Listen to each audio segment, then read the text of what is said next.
El martillo del juez golpeó la mesa con un sonido seco que atravesó el silencio del tribunal como un disparo. Elisa sintió que el piso desaparecía bajo sus pies. Todos los ojos estaban puestos en ella, juzgándola antes de que pudiera pronunciar una sola palabra en su defensa. «Señora Elisa Domínguez», dijo el juez con un tono cargado de desprecio, ajustándose los lentes mientras revisaba los documentos frente a él. «Usted está acusada de agresión física contra su colega de trabajo, el señor Marcos Ferreira. ¿Tiene algo que decir antes de que procedamos?» Elisa abrió la boca, pero las palabras se quedaron atrapadas en su garganta. Miró a su alrededor. El fiscal la observaba con una sonrisa burlona, como si ya hubiera ganado el caso. El abogado defensor público asignado a ella parecía desinteresado, revisando papeles sin verdadera convicción. Y en las gradas del público, rostros anónimos la miraban con una mezcla de curiosidad malsana y juicio silencioso. «¿Qué esperábamos de alguien como ella?», susurró una voz entre el público, lo suficientemente alta para que Elisa la escuchara. Las risas contenidas que siguieron hicieron que su corazón se encogiera. El juez continuó: «Según los registros, usted proviene de un entorno complicado. Sin educación formal completa, antecedentes de pobreza extrema, criada en circunstancias de abuso. No es difícil imaginar que una persona con ese perfil pueda recurrir a la violencia». Elisa sintió cómo el peso de sus palabras la aplastaba. No era la primera vez que su pasado era usado como arma contra ella. Apretó los puños bajo la mesa, sintiendo cómo las uñas se clavaban en sus palmas. La humillación en el tribunal no era solo por la acusación, era por todo lo que representaba. La injusticia de ser juzgada no por lo que hizo, sino por lo que otros creían que era capaz de hacer debido a su origen. Elisa Domínguez tenía 34 años y había pasado la mayor parte de su vida luchando contra las etiquetas que la sociedad le había impuesto desde niña. Creció en una casa donde el amor era un lujo que nunca conoció. Su padre, un hombre violento y alcohólico, había convertido su hogar en un campo de batalla. Su madre, quebrada por años de maltrato, apenas podía protegerla a ella y a sus hermanos menores. A los 16 años, Elisa huyó de esa casa. Durmió en refugios, trabajó limpiando casas, lavando platos en restaurantes, haciendo lo que fuera necesario para sobrevivir. No tuvo la oportunidad de terminar la escuela, pero aprendió lecciones que ningún salón de clases podría enseñarle: resiliencia, dignidad en medio del caos y la importancia de creer en su propia versión de la historia. Con el tiempo, logró estabilizar su vida. Consiguió un empleo en una empresa de limpieza industrial, donde trabajó arduamente durante años hasta ser promovida a supervisora. Era un logro modesto para muchos, pero para Elisa representaba una montaña conquistada. Pero el sistema nunca deja de recordarle a las personas como ella de dónde vienen. Cuando Marcos Ferreira, un colega con el que había tenido conflictos laborales menores, la acusó de agresión física, todo su mundo se derrumbó nuevamente.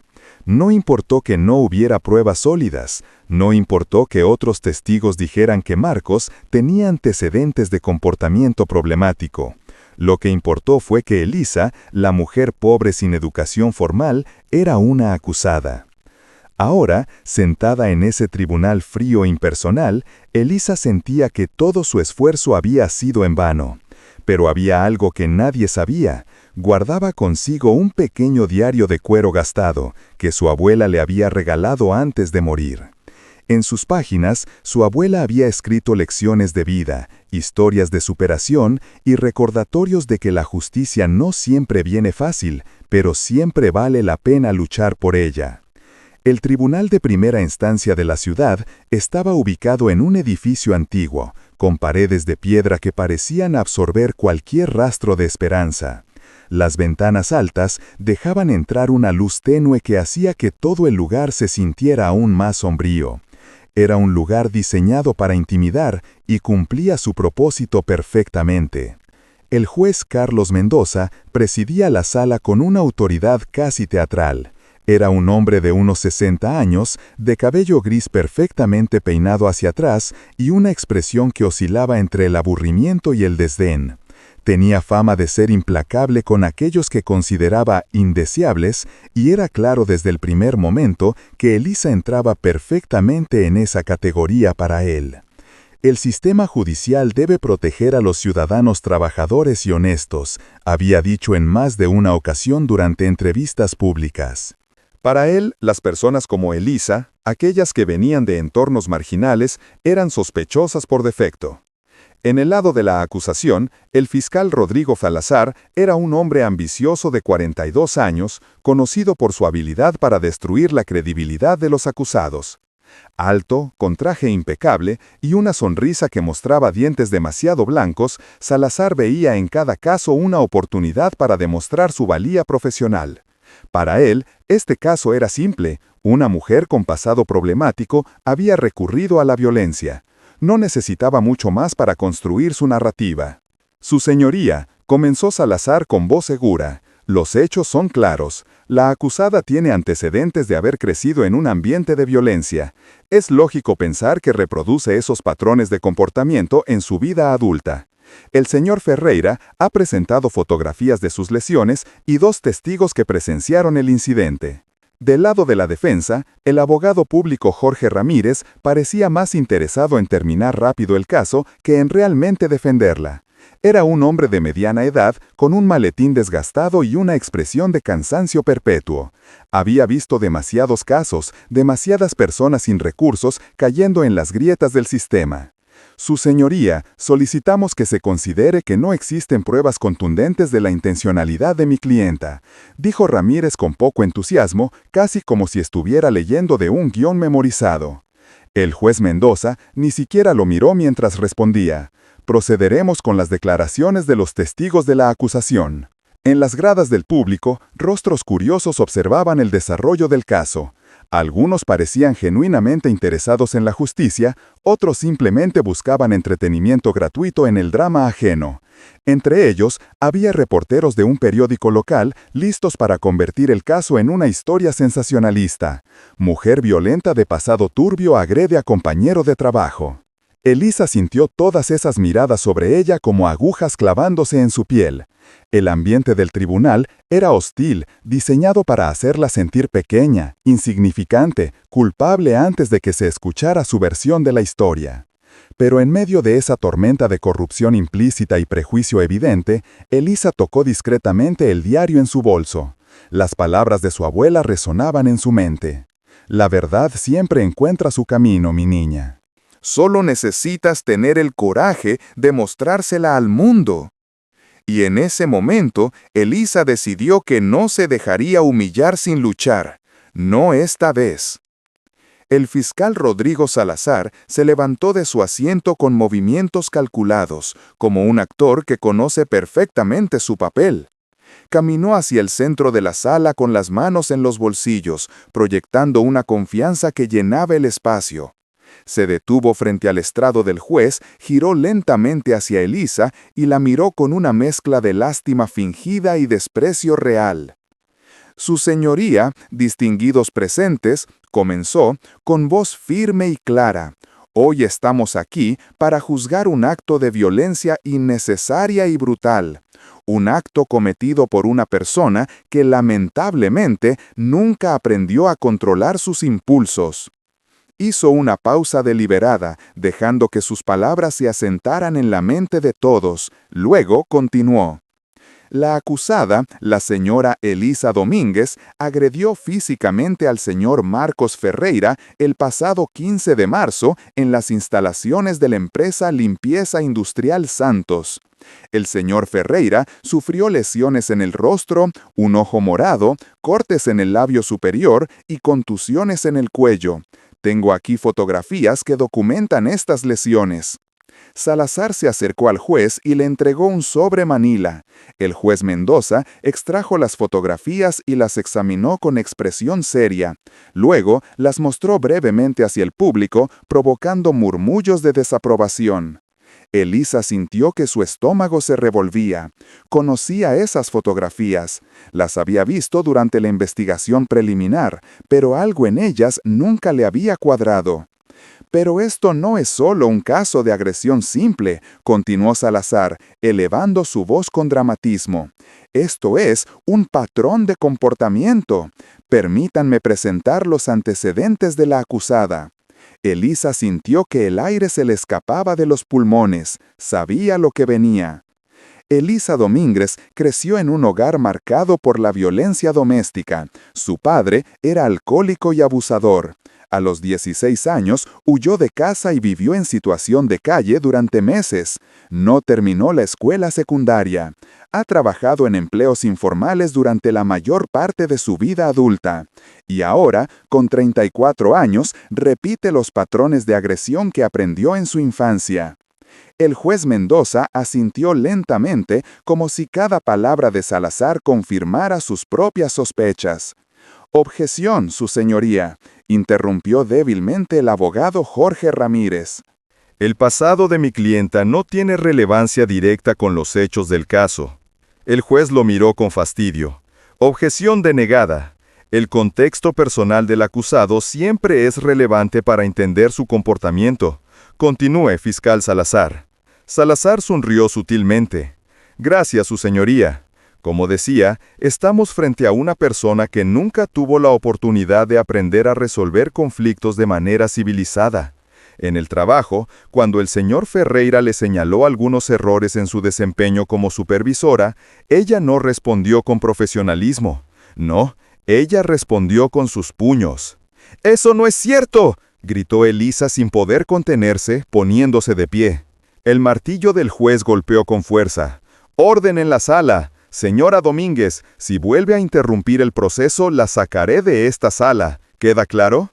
Elisa sintió cómo las lágrimas amenazaban con escapar, pero se las tragó. Se sentó lentamente, sintiendo todas las miradas acusatorias del público sobre ella.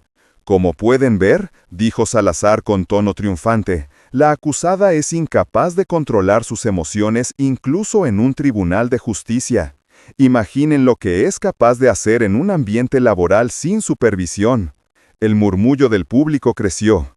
Elisa escuchó fragmentos de conversaciones. «Es obvio que es culpable. Pobre hombre, trabajando con alguien así. Debería estar en la cárcel». Salazar regresó a su mesa y tomó otro documento. «Su señoría, también tengo las declaraciones de 2 testigos presenciales, la señora María López y el señor Carlos Gutiérrez, ambos empleados de la empresa. Ambos confirman que vieron a la señora Domínguez golpear al señor Ferreira en el área de almacén». El juez Mendoza hojeó los documentos que Salazar había presentado. «¿Estos testigos están disponibles para declarar hoy?». «Sí, su señoría, los he citado y están esperando afuera». «Excelente, los escucharemos después del receso.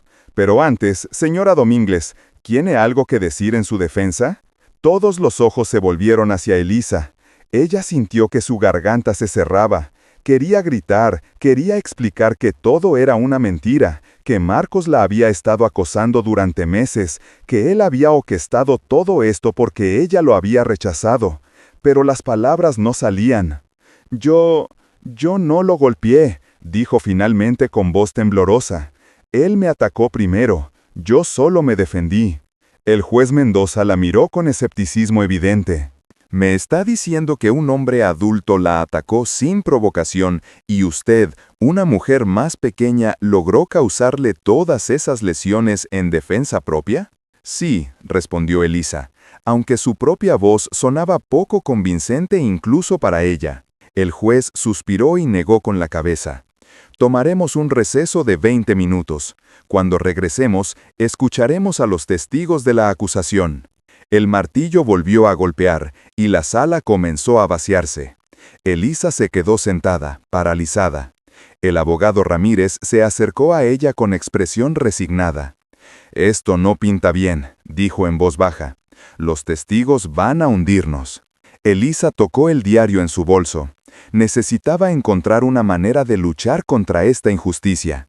Pero por ahora solo sentía que estaba ahogándose en un sistema diseñado para destruirla. Durante los 20 minutos de receso, Elisa se quedó sentada en la sala casi vacía. El abogado Ramírez había salido a hacer una llamada telefónica, dejándola sola con sus pensamientos y el peso aplastante de la humillación que acababa de sufrir. Sacó el diario de cuero de su bolso y lo sostuvo entre sus manos temblorosas. La cubierta estaba desgastada por los años, manchada en algunas partes, pero seguía siendo su tesoro más preciado.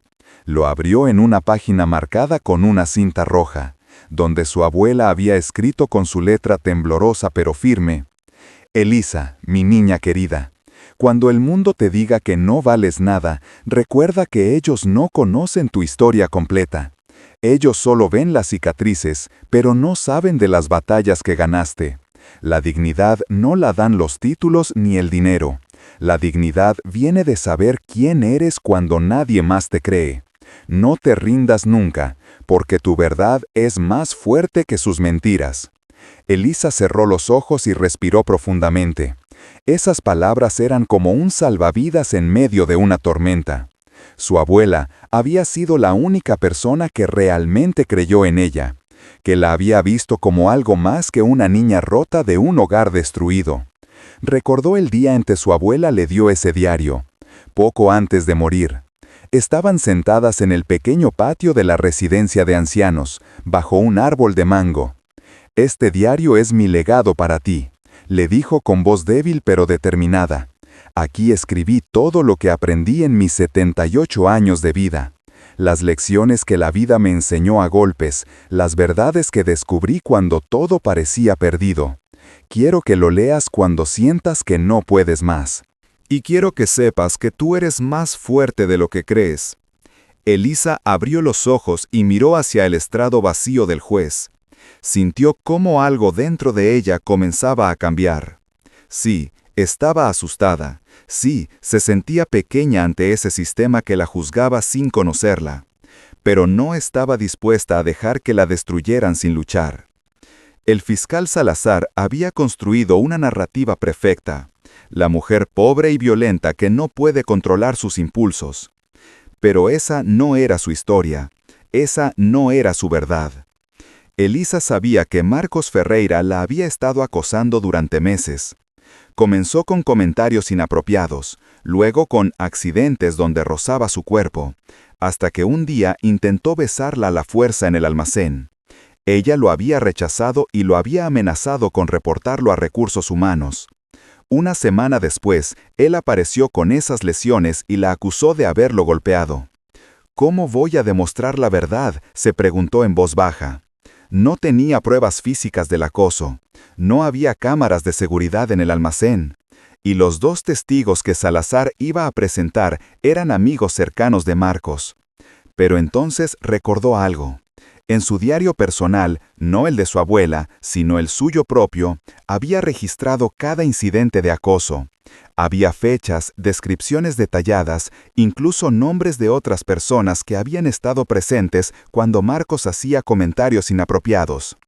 También recordó que había enviado un correo electrónico a su supervisora directa, la señora Patricia Robles, describiendo el comportamiento de Marcos 2 semanas antes del supuesto incidente.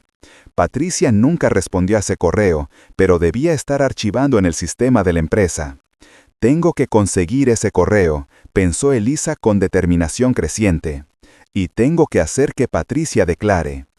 El abogado Ramírez regresó a la sala con expresión cansada. Se sentó junto a Elisa y suspiró. «Mira, Elisa», dijo en voz baja, «voy a ser honesto contigo.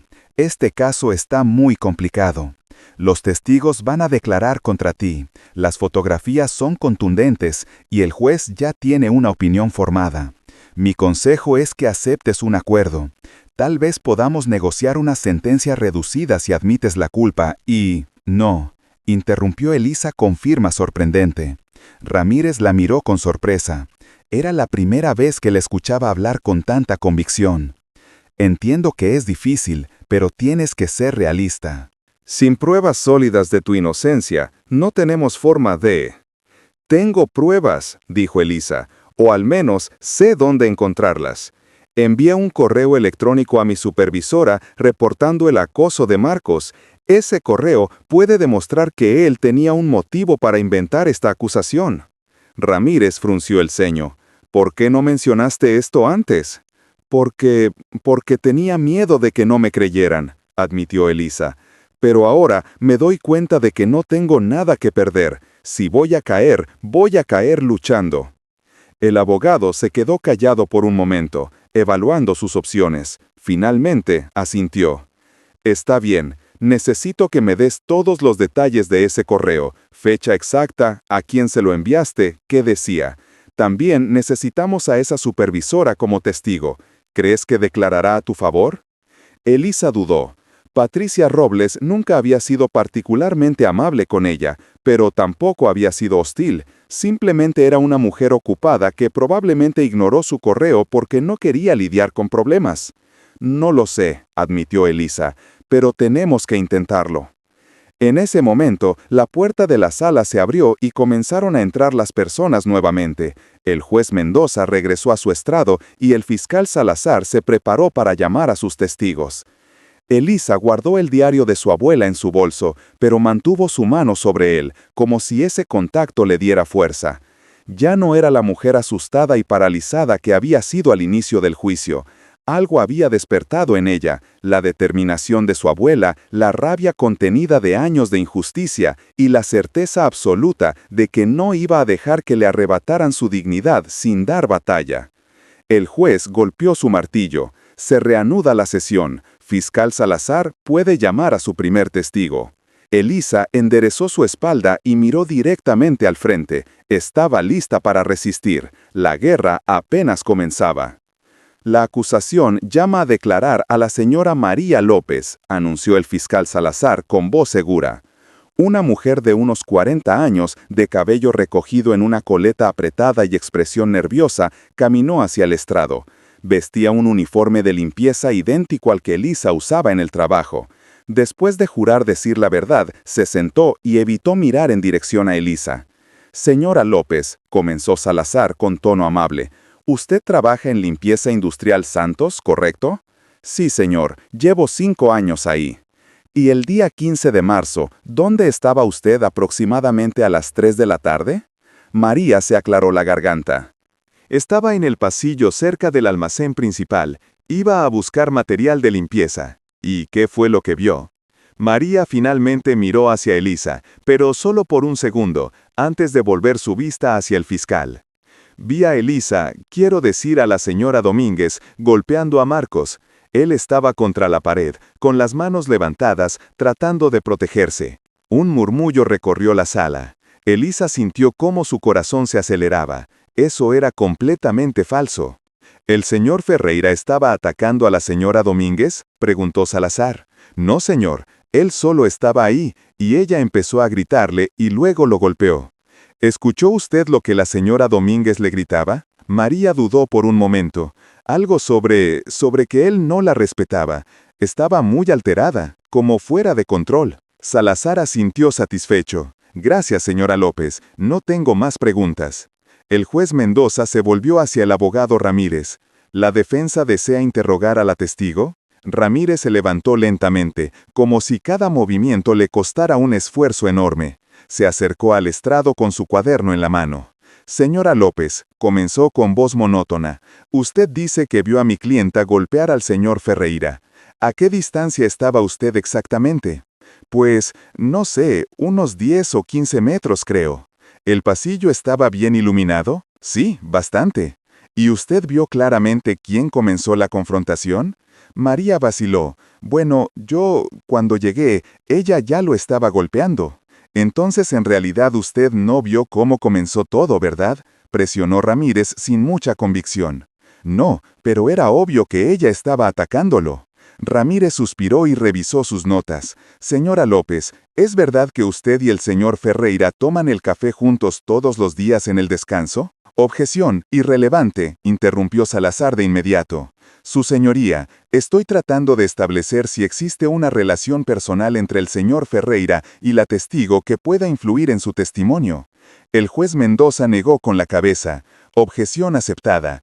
El hecho de que dos compañeros de trabajo compartan el descanso no implica parcialidad. Continúe con preguntas relevantes o libere a la testigo. Ramírez pareció desinflar. No tengo más preguntas. La testigo puede retirarse, dijo el juez. María bajó del estrado rápidamente, claramente aliviada de que todo hubiera terminado. Mientras caminaba de regreso a su asiento, lanzó una mirada furtiva a Elisa, que parecía decir, «Lo siento, pero tengo que cuidar mi trabajo». Elisa comprendió en ese momento. María estaba mintiendo porque tenía miedo de perder su empleo. Marcos tenía influencia en la empresa. Su tío era uno de los gerentes regionales. Nadie iba a arriesgarse a enfrentarlo. «La acusación llama a declarar al señor Carlos Gutiérrez», anunció Salazar. Un hombre joven, de unos 25 años, de complexión atlética y expresión arrogante, subió al estrado. Después de jurar, se sentó con una postura relajada que contrastaba con el nerviosismo de María. El interrogatorio fue prácticamente idéntico. Carlos afirmó haber visto a Elisa atacar a Marcos sin provocación. Describió la escena con detalles vívidos, los gritos de Elisa, cómo Marcos trataba de calmarla, cómo ella parecía poseída por la rabia. «Trabajé con ella durante 2 años», agregó Carlos sin que nadie se lo preguntara. «Siempre tuvo mal carácter. Varias veces la vi explotar con otros compañeros por cosas pequeñas. Era cuestión de tiempo para que lastimara a alguien». «Objeción», intentó Ramírez. «Eso es especulación y prejuicio». «Denegada», respondió el juez Mendoza con fastidio. «El testigo está compartiendo su experiencia personal con la acusada, lo cual es relevante para entender su comportamiento». Cuando llegó el turno de Ramírez para interrogar a Carlos, intentó cuestionar su credibilidad, pero cada pregunta era bloqueada por objeciones de Salazar o por el propio juez. «¿Es verdad que el señor Ferreira lo ayudó a conseguir su puesto actual en la empresa?» «Objeción, irrelevante». «Aceptada. Abogado Ramírez, estas insinuaciones de parcialidad sin pruebas están perdiendo el tiempo del tribunal». Elisa observaba todo con una mezcla de horror y rabia impotente. El sistema estaba destruyéndola. El juez claramente ya había tomado su decisión antes de que comenzara el juicio. Los testigos mentían descaradamente, protegidos por una red de favores y miedos laborales. Finalmente, después de que Carlos fue liberado, el juez se dirigió al abogado Ramírez. «Abogado, la defensa tiene testigos propios que presentar». Ramírez se puso de pie torpemente. «Su señoría, solicitamos un receso para poder contactar a un testigo clave que podría». «¿No tiene testigos preparados?», interrumpió el juez con tono de reproche. «¿Cómo espera defender a su clienta sin testigos ni pruebas que contradigan las acusaciones? Su señoría, mi clienta acaba de informarme sobre la existencia de un correo que envió a su supervisora, la señora Patricia Robles, 2 semanas antes del incidente. En ese correo, ella reportó el acoso del señor Ferreira. Esto establecería un motivo para que él inventara esta acusación como venganza». El fiscal Salazar se levantó de inmediato. «Su señoría, esto es ridículo. Si ese correo existiera, ¿por qué no fue presentado antes? Suena como una estrategia desesperada de último momento». El juez Mendoza miró a Elisa con aún más desprecio del que había mostrado antes. «Señora Domínguez, usted espera que este tribunal crea que envió un correo reportando acoso, pero convenientemente se le olvidó mencionarlo durante toda la investigación preliminar». Elisa se puso de pie, sintiendo cómo sus piernas temblaban. «Su señoría, yo mencioné el acoso durante la investigación inicial, pero el detective dijo que sin pruebas físicas no era relevante. Yo no sabía que el correo era tan importante hasta ahora». «¿Y dónde está ese correo supuestamente tan importante?», preguntó el juez con sarcasmo. «Debe estar en el servidor de la empresa, y la señora Robles puede confirmarlo». El juez suspiró profundamente, como si Elisa estuviera siendo deliberadamente difícil. «Abogado Ramírez, tiene 48 horas para presentar ese correo y traer a esa testigo. Si no puede hacerlo, procederemos con el veredicto basándonos en la evidencia presentada hasta ahora. Y le advierto que la evidencia actual no favorece a su clienta». «Entendido, su señoría», respondió Ramírez. El martillo golpeó la mesa. «Esta sesión queda suspendida hasta pasado mañana a las 10 de la mañana». Mientras la sala se vaciaba, Elisa se quedó sentada, sintiendo el peso completo de la injusticia que estaba enfrentando. Había intentado defenderse, pero cada intento era bloqueado, desacreditado, ridiculizado. Sin embargo, mientras guardaba sus cosas, tocó nuevamente el diario de su abuela en su bolso. Todavía había una pequeña llama ardiendo en su interior. Tenía 48 horas para encontrar ese correo y convencer a Patricia de que declarara. Era una esperanza pequeña, frágil, pero era lo único que tenía, y no iba a dejar que se extinguiera. Las siguientes 48 horas fueron un infierno para Elisa. Salió del tribunal con una única misión: encontrar ese correo electrónico y convencer a Patricia Robles de que testificara a su favor. Pero cada paso que daba parecía tropezar con un nuevo obstáculo. Lo primero que hizo fue llamar a la empresa. La recepcionista la transfirió al Departamento de Recursos Humanos, donde una voz fría y burocrática le informó que, debido a que estaba suspendida pendiente de la investigación, no tenía acceso al sistema de correos corporativos. «Pero es mi correo», argumentó Elisa con desesperación. «Yo lo escribí, yo lo envié, solo necesito una copia». «Lo siento, señora Domínguez, las políticas de la empresa son claras. Si necesita acceso a archivos corporativos, debe presentar una solicitud formal por escrito que será evaluada por el departamento legal en un plazo de 15 días hábiles». «No tengo 15 días, el juicio continúa pasado mañana». «Lo lamento, pero esas son las normas». Elisa colgó el teléfono con tanta fuerza que casi lo rompe. Estaba en su pequeño apartamento, un espacio modesto de una habitación que había logrado alquilar después de años de esfuerzo. Ahora, con el juicio en curso y sin poder trabajar, apenas podía pagar la renta. Se sentó en el sofá y abrió su laptop vieja, rezando para que hubiera guardado una copia del correo en su cuenta personal. Revisó cada carpeta, cada archivo, pero no encontró nada. Había enviado el correo desde su cuenta corporativa directamente. «Piensa, Elisa, piensa», se dijo a sí misma, tratando de controlar el pánico que crecía en su pecho. Entonces recordó algo. Patricia Robles probablemente tenía el correo en su bandeja de entrada. Si lograba hablar con ella directamente, tal vez podría convencerla de que lo imprimiera o lo reenviara. Buscó el número personal de Patricia en su teléfono. Lo había guardado hacía meses después de un evento de la empresa. Marcó con manos temblorosas. El teléfono sonó 5 veces antes de que alguien contestara. «Hola», dijo la voz cautelosa de Patricia. «Señora Robles, soy Elisa Domínguez. Por favor, no cuelgue. Necesito hablar con usted urgentemente». Hubo un silencio largo y tenso del otro lado de la línea. «Elisa, yo no debería estar hablando contigo. La empresa nos dio instrucciones de no tener contacto con nadie involucrado en el caso hasta que se resuelva». «Por favor», suplicó Elisa, sintiendo cómo las lágrimas comenzaban a brotar. «Solo necesito que confirme que recibió un correo mío hace 3 semanas». «Un correo donde le reporté el acoso de Marcos Ferreira. Eso es todo. Esa prueba puede salvarme». Patricia suspiró audiblemente. «Elisa, recibo cientos de correos por semana. No recuerdo específicamente. Era el 25 de febrero. El asunto decía: situación urgente, solicitud de intervención. Le describía cómo Marcos me había acorralado en el almacén y había intentado besarme. Le pedí que hablara con él o que reportara la situación a Recursos Humanos». Otro silencio. «Patricia, por favor, estoy siendo juzgada por algo que no hice. Marcos inventó esta acusación porque lo rechacé. Usted sabe que yo nunca he sido violenta. En 5 años, trabajando ahí, ¿alguna vez tuve un incidente de agresión?» «No», admitió Patricia en voz baja. «Nunca. Siempre fuiste una buena trabajadora». «Entonces ayúdeme. Solo necesito que busque ese correo y que venga al tribunal pasado mañana a declarar que lo recibió». Patricia respiró profundamente. «Elisa, si hago eso, probablemente pierda mi trabajo. El tío de Marcos es gerente regional. Él tiene poder en la empresa. Si testifico contra Marcos, mi carrera ahí está terminada». Elisa sintió cómo su último hilo de esperanza comenzaba a deshilacharse. ¿Y mi vida? ¿Mi dignidad?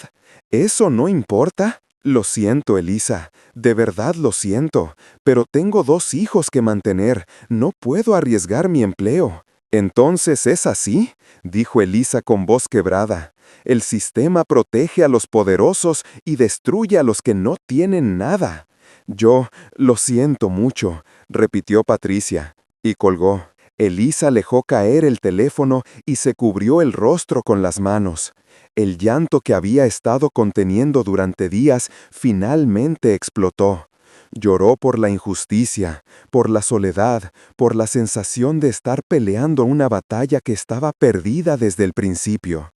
Esa noche no pudo dormir. Daba vueltas en su cama, imaginando el momento en que el juez Mendoza declararía su veredicto. Culpable. Imaginaba la sentencia de prisión, la humillación pública en los periódicos locales, el fin definitivo de cualquier oportunidad de reconstruir su vida.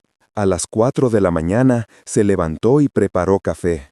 Sentada en la pequeña mesa de su cocina, abrió el diario de su abuela y comenzó a leer pasajes al azar, buscando algo que le diera fuerzas. Sus ojos cayeron en una página que nunca había leído antes. Elisa, hay momentos en la vida donde te sentirás tan pequeña que creerás que es imposible continuar. El mundo te dirá que no tienes valor, que tu voz no importa, que tu verdad no tiene peso. En esos momentos recuerda esto: la justicia verdadera no siempre viene de los jueces o de los tribunales. A veces, la justicia viene de la valentía de decir tu verdad, incluso cuando nadie quiere escucharla. Tu abuela fue acusada injustamente muchas veces en su vida, pero nunca dejé de pelear. Y aquí estoy, habiendo vivido 78 años con la frente en alto. Tú tienes esa misma fuerza en tu sangre. Elisa no sabía que su abuela también había enfrentado acusaciones falsas. Nunca le había contado esa historia. Sintió una conexión profunda con esa mujer que había partido hace 5 años, pero cuyas palabras seguían siendo su guía. Al día siguiente, Elisa fue a la oficina del abogado Ramírez para informarle que Patricia no iba a testificar y que no podía acceder al correo electrónico. Ramírez la escuchó con expresión resignada, como si ya esperaba esas malas noticias. «Entonces no tenemos defensa real», dijo con franqueza brutal. «Mañana el juez probablemente emita su veredicto. Y basándose en la evidencia presentada, Elisa, deberías prepararte para lo peor». «¿Y si declaro yo?», preguntó Elisa de repente. «¿Y si subo al estrado y cuento mi versión completa de la historia?». Ramírez negó con la cabeza. «Salazar te destruirá en el contrainterrogatorio. Usará cada detalle de tu pasado contra ti. Y el juez ya está predispuesto. Declarar podría empeorar las cosas». «No pueden empeorar más de lo que ya están», respondió Elisa con determinación. «Si voy a ser condenada, que sea después de haber dicho mi verdad». Ramírez la estudió por un momento largo, viendo algo en sus ojos que no había visto antes, una chispa de fuerza inquebrantable. «Está bien», dijo finalmente, «mañana declararás, pero prepárate, porque será brutal». Elisa asintió. Esa noche escribió en su propio diario todo lo que iba a decir, cada detalle del acoso, cada momento de humillación que Marcos le había hecho pasar, cada razón por la que sabía que era inocente. Cuando amaneció el día del juicio final, Elisa se miró en el espejo. Vio a una mujer cansada, asustada, pero no derrotada. «Es hora de pelear», se dijo a sí misma. Y salió de su apartamento rumbo al tribunal, lista para enfrentar su destino. Su caso había comenzado a generar interés en los medios locales.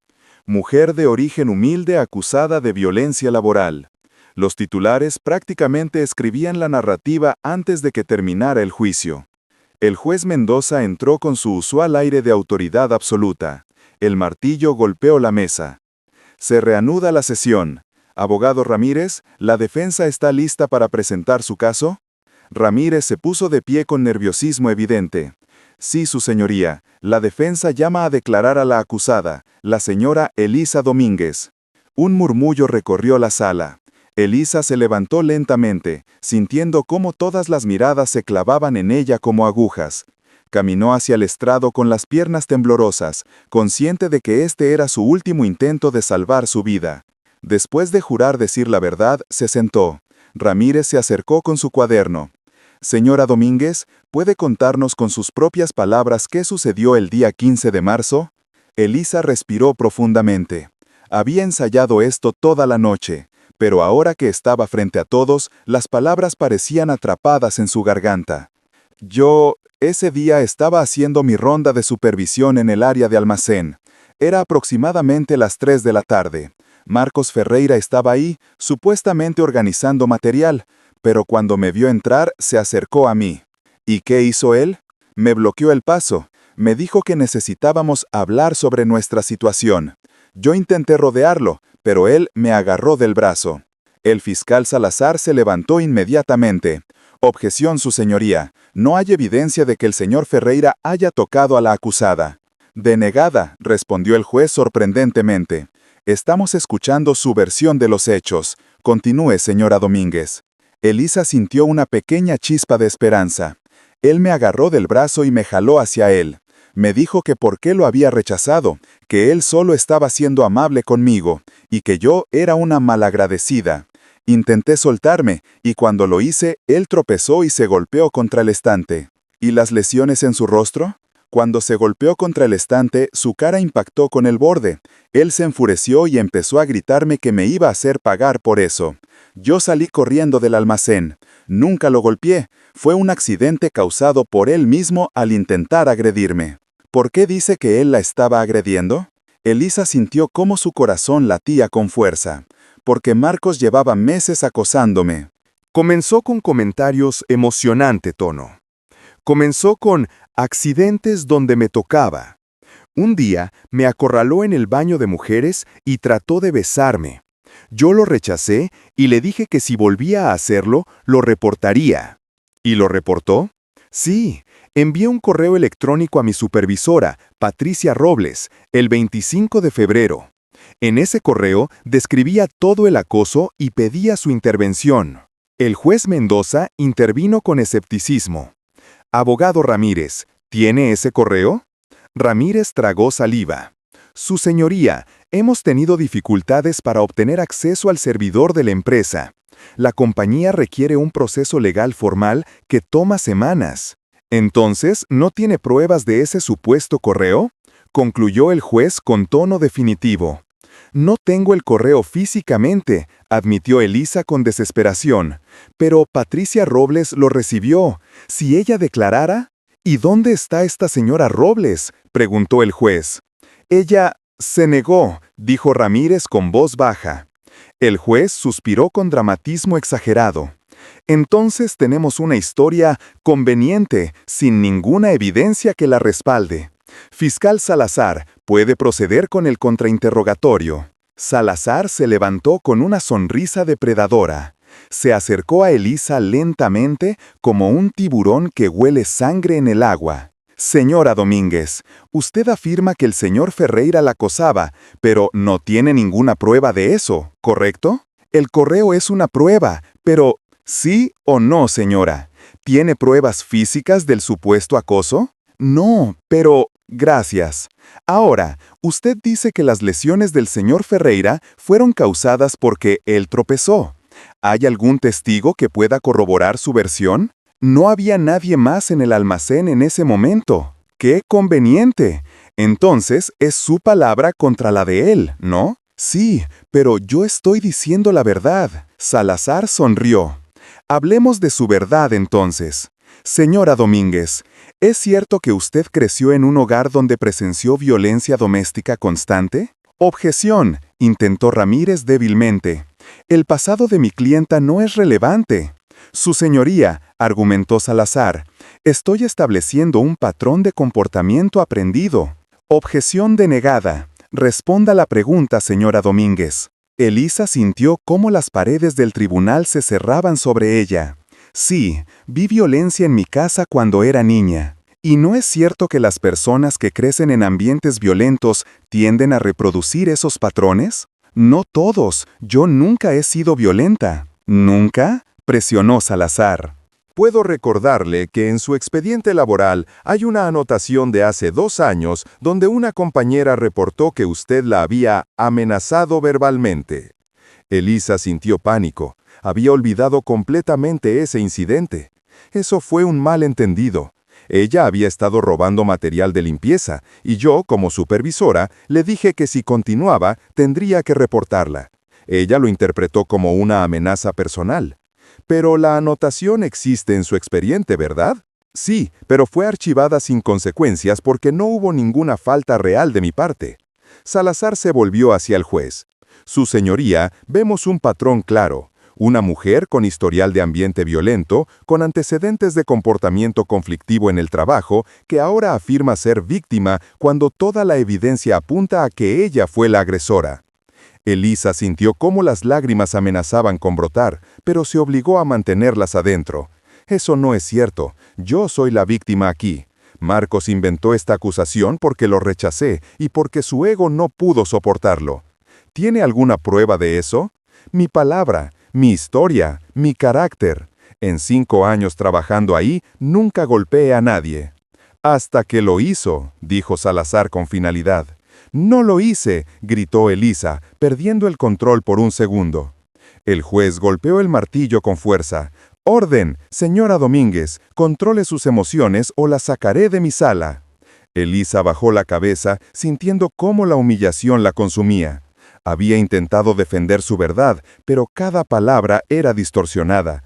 Cada explicación era usada en su contra. Salazar continuó sin piedad. «Señora Domínguez, ¿no es verdad que usted le había dicho a varias compañeras que Marcos se merecía una lección? Eso es falso. ¿Quién dijo eso?» «Tengo declaraciones escritas de 2 empleadas que escucharon ese comentario de su parte. Están mintiendo. Marcos les pidió que mintieran». El juez intervino con dureza. «Señora Domínguez, estas acusaciones sin fundamento contra los testigos no la ayudan. Si tiene pruebas de que están mintiendo, preséntelas. Si no, guarde silencio». Elisa sintió que todo estaba perdido. No importaba lo que dijera, no importaba cuánta verdad hubiera en sus palabras. El sistema ya había decidido quién era culpable. Salazar terminó su interrogatorio con un golpe final. «Su señoría, la acusada no tiene pruebas, no tiene testigos, solo tiene una historia diseñada para generar lástima. Pero este tribunal se basa en hechos, no en emociones. Los hechos son claros. Ella agredió al señor Ferreira y debe responder por ese crimen». «Gracias, fiscal Salazar», dijo el juez Mendoza. «Señora Domínguez, puede regresar a su asiento». Elisa bajó del estrado con las piernas temblando, sintiendo que acababa de sellar su propia condena. Se sentó junto a Ramírez, quien le susurró: «Lo siento, Elisa, hiciste lo mejor que pudiste». Pero Elisa sabía que su mejor no había sido suficiente. El sistema había ganado. O al menos eso parecía en ese momento. El juez Mendoza revisó sus documentos en silencio durante varios minutos que parecieron eternos. El tribunal estaba sumido en una tensión palpable. Finalmente, levantó la vista.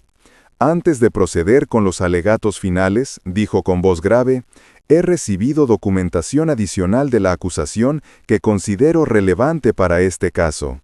Elisa sintió un escalofrío recorrer su columna. ¿Documentación adicional? ¿De qué estaba hablando? El fiscal Salazar se levantó con una sonrisa que no presagiaba nada bueno. «Su señoría, efectivamente, después de una investigación más profunda, hemos descubierto información adicional sobre la acusada que arroja luz sobre su verdadero carácter». «Proceda», ordenó el juez.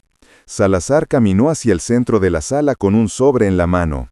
«Su señoría, aquí tengo un reporte psicológico de cuando la señora Domínguez estuvo brevemente en un refugio para mujeres maltratadas hace 15 años, cuando era una adolescente. En ese reporte, el psicólogo anotó que la paciente mostraba signos de ira reprimida y tendencias agresivas como mecanismo de defensa».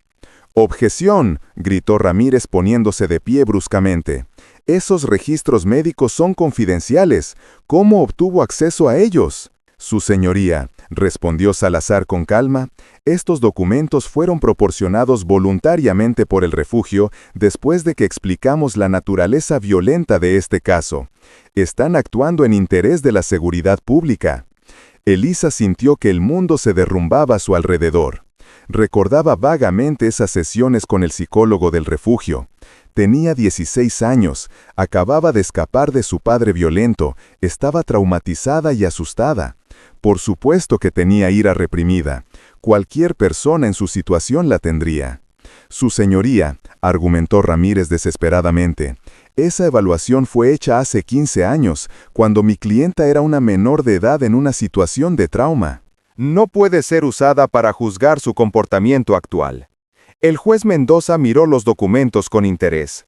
Por el contrario, abogado, esto muestra un patrón de largo plazo. Demostraría que la acusada ha tenido problemas de control de ira desde su juventud. La moción es aceptada. Los documentos serán incluidos en el expediente. «Esto es una injusticia», exclamó Elisa sin poder contenerse. «Esos documentos son privados, fueron obtenidos ilegalmente». «Silencio», ordenó el juez golpeando el martillo. «Una palabra más y la acuso de desacato». Elisa vio la realidad con claridad devastadora. El sistema no estaba buscando la verdad. Estaba buscando justificar una decisión que ya había tomado. Y Marcos, con sus conexiones familiares dentro de la empresa y probablemente con contactos en el sistema judicial, había orquestado todo esto perfectamente. Pero lo peor aún estaba por venir. Salazar continuó. «Además, su señoría, tenemos una declaración adicional. La empresa Limpieza Industrial Santos ha realizado una auditoría de las actividades de la señora Domínguez como supervisora y han descubierto irregularidades». «¿Qué tipo de irregularidades?», preguntó el juez. «Discrepancias en el inventario. Parece que material de limpieza valorado en aproximadamente $2,000 ha desaparecido durante el periodo en que ella estuvo a cargo. La empresa sospecha que la señora Domínguez estuvo vendiendo material de manera ilegal».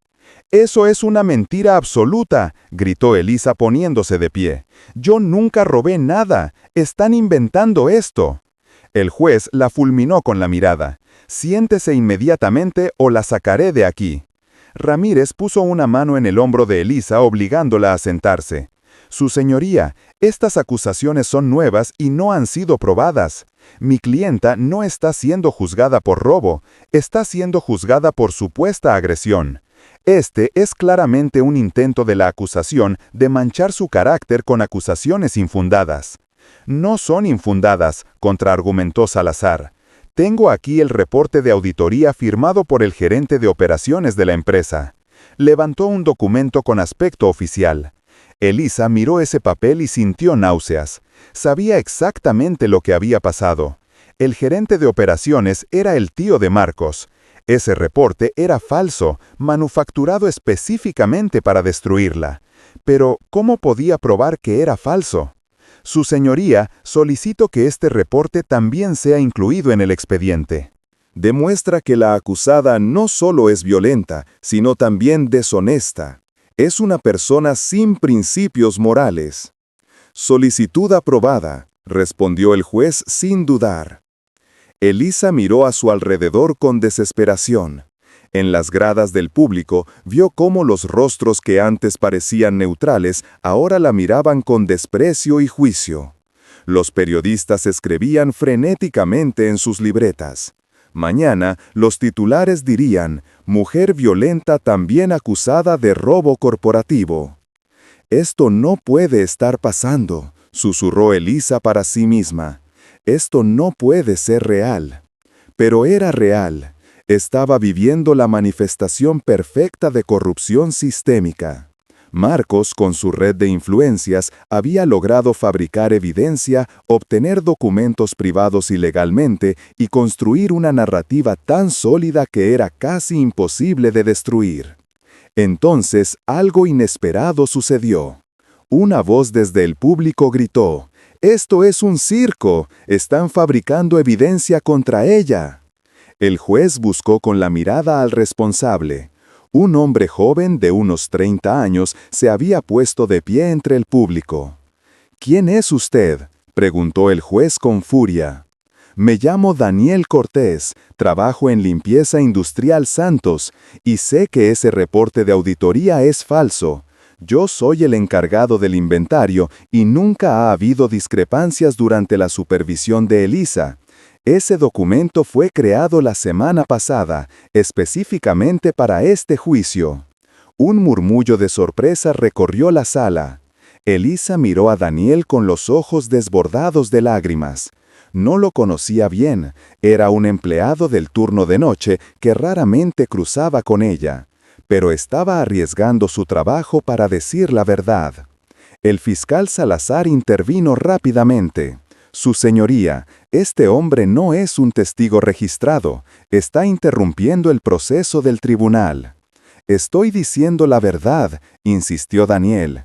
Y también sé que Marcos Ferreira ha acosado a otras mujeres en la empresa.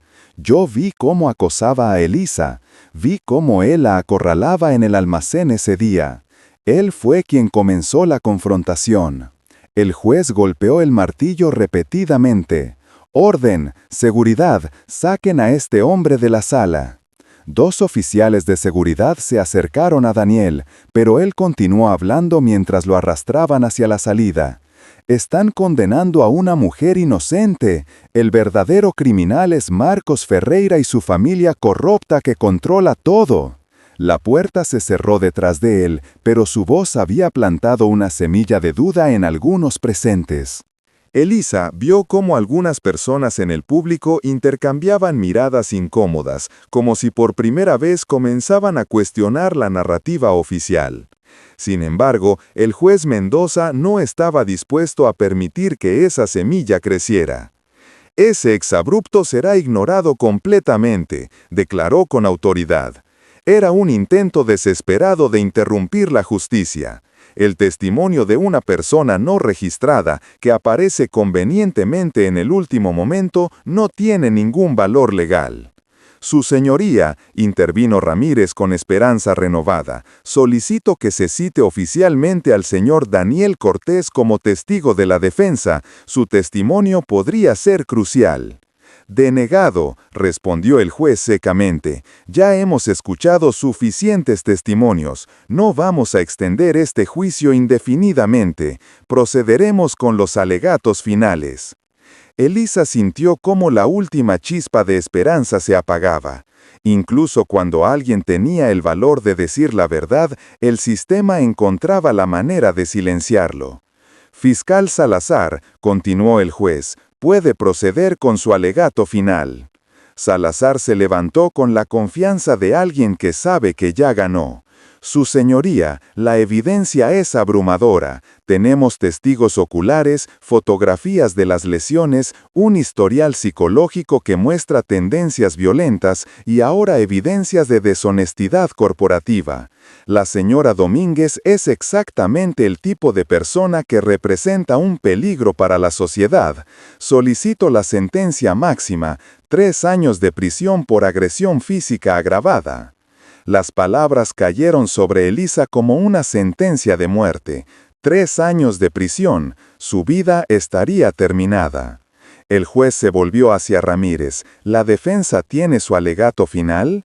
Ramírez se levantó lentamente. Elisa podía ver la derrota en sus ojos. Él sabía que no tenía nada que pudiera cambiar el resultado. «Su señoría», comenzó con voz cansada, «mi clienta es una mujer que ha luchado toda su vida contra la adversidad. Ha sido víctima de un sistema que la juzga por su origen y no por sus acciones. La evidencia presentada es circunstancial en el mejor de los casos y fabricada en el peor. Solicito que se declare su inocencia o al menos que se considere una sentencia mínima con libertad condicional». Fue un alegato débil, sin pasión, sin convicción. Elisa cerró los ojos sintiendo cómo todo terminaba. El juez Mendoza revisó sus notas por última vez. «Emitiré mi veredicto mañana a las 10 de la mañana». Esta sesión queda suspendida. El martillo golpeó por última vez ese día. Mientras la sala se vaciaba, Elisa se quedó sentada, paralizada. Había luchado. Había intentado defenderse, Pero el sistema era demasiado grande, demasiado corrupto, demasiado diseñado para aplastar a personas como ella. Esa noche, sola en su apartamento, Elisa abrió el diario de su abuela por última vez y leyó la última página, que nunca había tenido el valor de leer antes. Mi querida Elisa, si estás leyendo esto, es porque has llegado al momento más oscuro de tu vida, el momento donde crees que todo está perdido. Pero recuerda esto, la luz más brillante siempre viene después de la oscuridad más profunda. No te rindas, nunca te rindas. La mañana del veredicto, Elisa llegó al tribunal con una extraña calma. Había pasado toda la noche sin dormir, pero no por ansiedad. Había estado haciendo algo diferente, pensando, recordando, conectando piezas. Las palabras finales del diario de su abuela resonaban en su mente. La luz más brillante siempre viene después de la oscuridad más profunda. No te rindas. La mañana del veredicto, Elisa llegó al tribunal con una extraña calma. Había pasado toda la noche sin dormir, pero no por ansiedad. Había estado haciendo algo diferente, pensando, recordando, conectando piezas. Las palabras finales del diario de su abuela resonaban en su mente. La luz más brillante siempre viene después de la oscuridad más profunda. Y entonces, a las 4 de la mañana, algo había hecho clic en su cerebro, un recuerdo, un detalle que había pasado por alto en medio del caos y la desesperación. Se sentó junto al abogado Ramírez, quien la miró con preocupación. ¿Estás bien?, preguntó él en voz baja. Sé que hoy es difícil, pero... Necesito hablar antes de que el juez emita el veredicto, interrumpió Elisa con voz firme. Ramírez la miró confundido. Elisa, ya diste tu testimonio, no hay nada más que... Hay algo que olvidé mencionar, algo importante. Antes de que Ramírez pudiera responder, el juez Mendoza entró en la sala. Todos se pusieron de pie automáticamente. El martillo golpeó. Buenos días. Estamos aquí para emitir el veredicto en el caso del Estado contra Elisa Domínguez, comenzó el juez con voz solemne, levantando el documento que contenía su decisión. Su señoría, exclamó Elisa poniéndose de pie abruptamente, solicito permiso para hablar antes de que emita su veredicto. El juez la miró con sorpresa y fastidio. Señora Domínguez, ya tuvo su oportunidad de declarar, el tiempo de presentar evidencia ha terminado. Su señoría, insistió Elisa con voz temblorosa pero determinada, tengo información que no presenté antes porque no recordaba su importancia, pero ahora me doy cuenta de que podría cambiar completamente este caso. El fiscal Salazar se levantó de inmediato. Objeción, su señoría. Esto es claramente una táctica dilatoria. La acusada ha tenido semanas para presentar cualquier evidencia. El juez Mendoza parecía a punto de rechazar la solicitud, pero algo en la expresión de Elisa lo hizo dudar. Tal vez era curiosidad, tal vez era un último destello de su deber judicial, o tal vez simplemente quería que el caso concluyera sin dudas. Tiene 2 minutos, dijo finalmente, pero si esto es una pérdida de tiempo, la acusaré de desacato. Proceda. Elisa respiró profundamente. Este era su último disparo, su última oportunidad. Su señoría, el día del incidente con Marcos Ferreira, yo llevaba puesto mi teléfono celular en el bolsillo de mi uniforme. Como supervisora, siempre lo llevaba conmigo en caso de emergencias. ¿Y? Preguntó el juez con impaciencia. Mi teléfono tiene una aplicación de grabación de audio que se activa con comandos de voz. Esa mañana antes del incidente, había estado usando la aplicación para grabar notas de voz sobre el inventario. La aplicación estaba activa cuando entré al almacén. Un silencio absoluto cayó sobre la sala. El juez se inclinó hacia adelante. ¿Está diciendo que grabó el incidente? No intencionalmente, respondió Elisa, sintiendo cómo su corazón latía con fuerza. No me di cuenta hasta anoche, cuando estaba revisando mi teléfono. La aplicación siguió grabando durante todo el encuentro con Marcos. El fiscal Salazar palideció visiblemente. Objeción, su señoría. Si tal grabación existiera, ¿por qué la acusada no la presentó antes? Porque no lo recordé, explicó Elisa. He estado tan abrumada, tan asustada, que nunca pensé en revisar las grabaciones antiguas de mi teléfono. Anoche, cuando estaba buscando en mi dispositivo cualquier cosa que pudiera ayudarme, encontré el archivo. ¿Tiene el teléfono con usted?, preguntó el juez. Elisa sacó su viejo smartphone de su bolso. Sí, su señoría, aquí está. La grabación dura aproximadamente 4 minutos. El juez hizo un gesto a un oficial de la corte. Tráigame ese dispositivo. El oficial tomó el teléfono de manos de Elisa y se lo entregó al juez. Mientras Mendoza manipulaba el aparato, el fiscal Salazar se acercó a Marcos Ferreira, quien estaba sentado en la sección del público. Elisa pudo ver cómo el rostro de Marcos se había puesto tenso, sus manos apretándose nerviosamente. ¿Sabe cómo acceder al archivo?, preguntó el juez. Sí, su señoría, puedo mostrárselo. Elisa se acercó al estrado. Con manos temblorosas, abrió la aplicación de grabación. Navegó hasta la fecha del 15 de marzo y seleccionó el archivo. La duración mostraba 4 minutos y 17 segundos.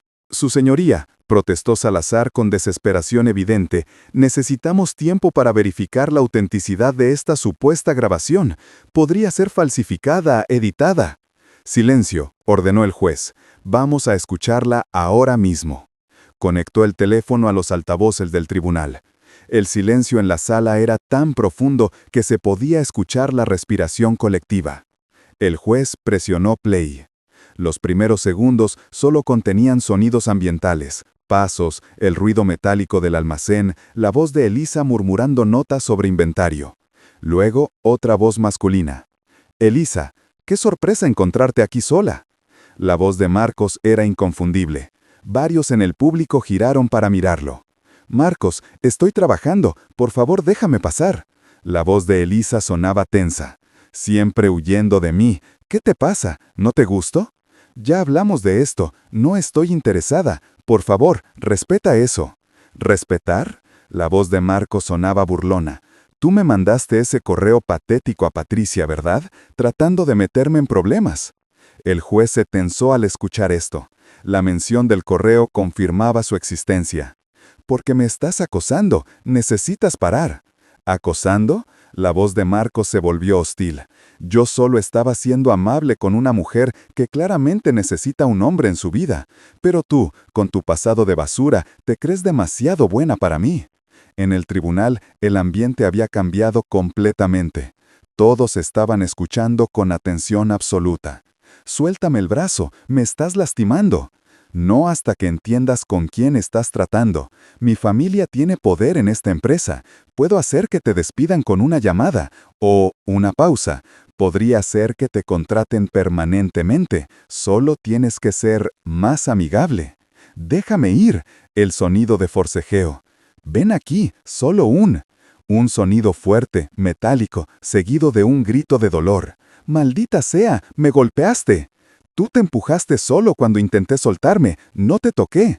Esto te va a costar caro, perra. Voy a decir que me atacaste, voy a conseguir que te encierren. Nadie creerá a una mujer como tú sobre mí. Mi tío es gerente, tengo amigos que testificarán lo que yo quiera. Vas a pudrirte en la cárcel. La grabación continuó con sonidos de Elisa saliendo corriendo del almacén. Cuando el archivo terminó, el silencio en la sala era ensordecedor. El juez Mendoza tenía una expresión que Elisa nunca había visto antes: sorpresa, incomodidad y algo que podría ser vergüenza. El fiscal Salazar parecía haber envejecido 10 años en 4 minutos, y Marcos Ferreira se había levantado de su asiento con la intención clara de huir del tribunal, pero 2 oficiales de seguridad lo detuvieron antes de que pudiera alcanzar la puerta. Elisa sintió cómo las lágrimas finalmente rodaban por sus mejillas. No eran lágrimas de tristeza, eran de alivio, de justicia, de validación. Su verdad había sido escuchada. Por fin. Su señoría, dijo el abogado Ramírez con voz emocionada, Creo que esta grabación prueba más allá de cualquier duda razonable que mi clienta es inocente y que el señor Ferreira no solo es el verdadero agresor, sino que además conspiró conscientemente para fabricar evidencia falsa contra ella. El juez Mendoza guardó silencio por un largo momento, procesando lo que acababa de escuchar. Finalmente, miró hacia el fiscal Salazar. «Fiscal, ¿tiene algo que decir?» Salazar abrió la boca, pero no salieron palabras. Por primera vez en todo el juicio, estaba completamente desarmado. La justicia, por fin, había encontrado su camino. El juez Mendoza se quitó los lentes y se frotó el puente de la nariz. Por primera vez desde que comenzó el juicio, parecía genuinamente desconcertado. La grabación había detonado algo que él claramente no esperaba: la posibilidad real de haber estado a punto de condenar a una persona inocente. «Necesito un receso, 30 minutos». Antes de que pudiera levantarse, el fiscal Salazar intervino con desesperación evidente. «Su señoría, solicito tiempo para que un experto en audio forense examine esa grabación. Podría haber sido manipulada digitalmente. No podemos basar un veredicto en evidencia que no ha sido verificada apropiadamente». Era un intento válido de recuperar terreno perdido, y el juez lo sabía. «Abogado Ramírez», se dirigió al defensor, «¿está su clienta dispuesta a permitir que expertos forenses examinen su dispositivo?» «Absolutamente, su señoría», respondió Ramírez de inmediato. «No tenemos nada que ocultar». «Muy bien. Ordeno que el teléfono sea entregado inmediatamente a un perito forense independiente para verificar la autenticidad de la grabación». La sesión se suspende hasta mañana a las 10 de la mañana, cuando escucharemos el dictamen del experto. El martillo golpeó, pero antes de que todos pudieran levantarse, una voz desde el fondo gritó: «No necesitan esperar hasta mañana. Yo puedo confirmar que todo lo que dice esa grabación es verdad». Todas las cabezas giraron. Una mujer de unos 35 años, con uniforme de limpieza, se había puesto de pie entre el público. Su rostro mostraba una mezcla de miedo y determinación. «¿Quién es usted?», preguntó el juez con el ceño fruncido. «Me llamo Sandra Méndez, trabajo en Limpieza Industrial Santos, y yo también fui víctima del acoso de Marcos Ferreira». Un murmullo de sorpresa recorrió la sala. Marcos Ferreira, que había permanecido de pie entre los dos oficiales de seguridad, palideció aún más. «Su señoría», intervino Salazar rápidamente, «esto es irregular. No podemos permitir que cualquier persona...» «Déjela hablar», gritó alguien más desde el público. Era otra mujer joven. «Yo también quiero declarar. Marcos me acosó hace 2 años. Me dijo que si no salía con él, haría que me despidieran». El tribunal estalló en un caos controlado. El juez golpeaba su martillo repetidamente, pero más voces comenzaron a alzarse. «A mí me amenazó cuando reporté su comportamiento. Su familia cubrió todo. El gerente regional hizo desaparecer mi queja». El juez Mendoza golpeó el martillo con tanta fuerza que el mango se astilló. «¡Orden en la sala! ¡Orden!». Finalmente, el silencio regresó, pero la atmósfera había cambiado completamente. Lo que había comenzado como un juicio simple por agresión se estaba transformando en algo mucho más grande: la revelación de un patrón sistemático de abuso de poder, acoso y corrupción. El juez miró las múltiples mujeres que se habían puesto de pie, luego a Marcos Ferreira, luego a Elisa. Estaba claro que estaba procesando implicaciones que iban mucho más allá de este caso particular. «Señora Méndez», dijo finalmente con voz más calmada, «acérquese al estrado. Si tiene información relevante para este caso, la escucharé, pero le advierto que mentir bajo juramento es un delito grave». Sandra caminó hacia el frente con piernas temblorosas. Después de jurar decir la verdad, se sentó en el estrado de testigos. «Señora Méndez, ¿qué tiene que declarar?», preguntó el juez. Sandra respiró profundamente. «Hace 2 años, Marcos Ferreira comenzó a acosarme. Me enviaba mensajes inapropiados, me tocaba sin mi consentimiento, me hacía comentarios sobre mi cuerpo. Cuando finalmente reuní el valor para reportarlo al Departamento de Recursos Humanos, el gerente regional, El tío de Marcos me llamó a su oficina. ¿Y qué le dijo? Me dijo que no había evidencia de mis acusaciones, que Marcos era un empleado modelo con una familia importante en la empresa, y que si yo continuara causando problemas, encontrarían una razón para despedirme. Tuve que elegir entre mi dignidad y mi trabajo. Elegí el trabajo porque tengo 2 hijos que alimentar. Las lágrimas corrían por el rostro de Sandra, pero continuó. Cuando escuché que Marcos había acusado a Elisa de agresión, supe exactamente lo que había pasado. Él hace esto, acosa a las mujeres, y cuando ellas se defienden, usa su poder familiar para destruirlas. Yo fui cobarde y no dije nada, pero después de escuchar esa grabación, no puedo seguir callada. El silencio que siguió era diferente al de antes. Ya no era el silencio del juicio y la condena. Era el silencio de la vergüenza colectiva, de un sistema que había fallado a múltiples víctimas. El juez Mendoza se volvió hacia Marcos Ferreira. «Señor Ferreira, ¿tiene algo que decir?» Marcos, flanqueado por los oficiales, miró a su alrededor buscando apoyo pero encontrando solo rostros acusadores. Su abogado, que había estado silencioso todo este tiempo, se acercó y le susurró algo al oído. «Mi cliente se acoge a su derecho de no declarar». «Por supuesto que sí», murmuró el juez con desdén apenas contenido. El fiscal Salazar se puso de pie, y por primera vez en todo el juicio parecía genuinamente afectado. «Su señoría, a la luz de esta nueva evidencia, la Fiscalía solicita tiempo para revisar completamente este caso. Está claro que pueden haber aspectos que no fueron adecuadamente investigados». Era la admisión más cercana a una disculpa que Salazar podía ofrecer. El juez asintió lentamente. «Fiscal Salazar, antes de tomar cualquier decisión sobre este caso, necesito hacerle una pregunta directa.